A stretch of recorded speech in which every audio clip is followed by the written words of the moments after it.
ஒரு கட்டத்தில் அவங்க 2 பேரும் பார்த்திபனுக்கு தெரியாமல் கள்ளக்காதலே பண்ண ஆரம்பிக்கிறாங்க. அந்த அளவுக்கு அவங்க ரிலேஷன்ஷிப் ரொம்ப மோசமாக போயிட்டுருக்கு.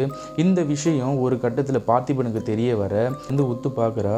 அந்த டோர் பக்கத்தில் ஒரு சின்ன பெண்மணியோட உருவம் ரொம்ப ஏங்கி ஏங்கி அழுதுகிட்டு, அம்மா அம்மா வலிக்குதுன்னு சொன்னேனேம்மா, ஏம்மா என்னை போட்டு தண்ணியில் அமுக்குனேன்?